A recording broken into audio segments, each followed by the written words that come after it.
Olá, tudo bem? Eu sou o professor Alberto Veras e hoje vamos analisar como a Lei 12.815 trata da concessão de porto organizado, do arrendamento de instalação portuária e do uso temporário de instalação portuária. Vamos começar com a concessão de porto organizado.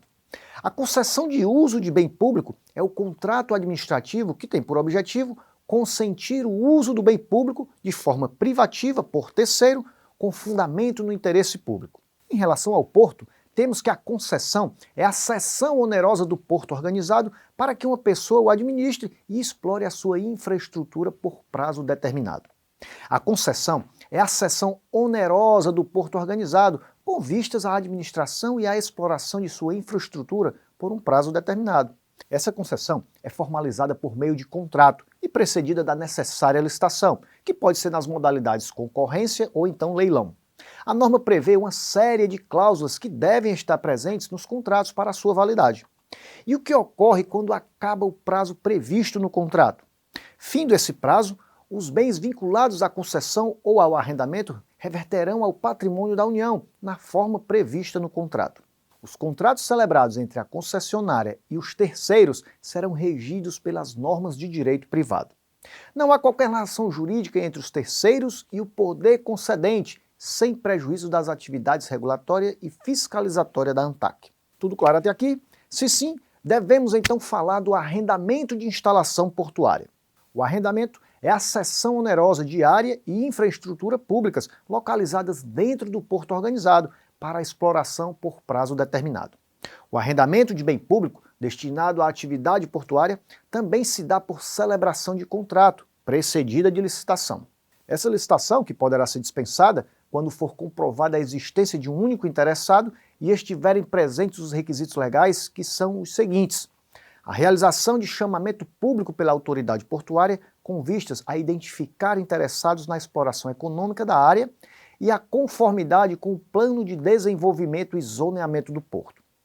A norma prevê cláusulas essenciais ao contrato de arrendamento, sendo que a sua ausência gera a sua nulidade. São exemplos de cláusulas relativas ao objeto, à área e ao prazo, às responsabilidades das partes e à extinção do contrato. Agora fique atento.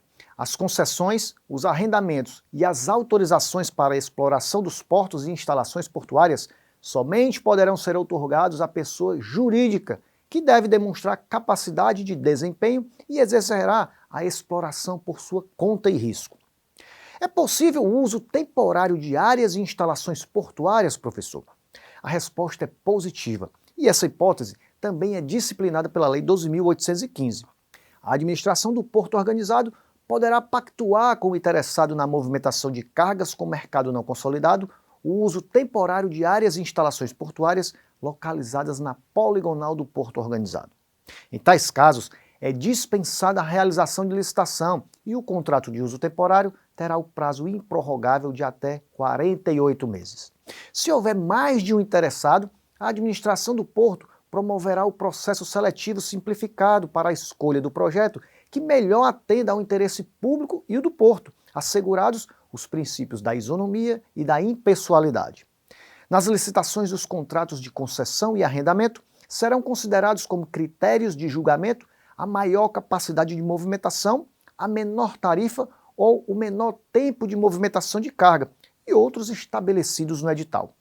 Será competência da ANTAQ realizar os procedimentos licitatórios relativos às licitações dos contratos de concessão e de arrendamento. É possível, porém, transferir as competências de elaboração do edital e realização dos procedimentos licitatórios à administração do porto, delegado ou não.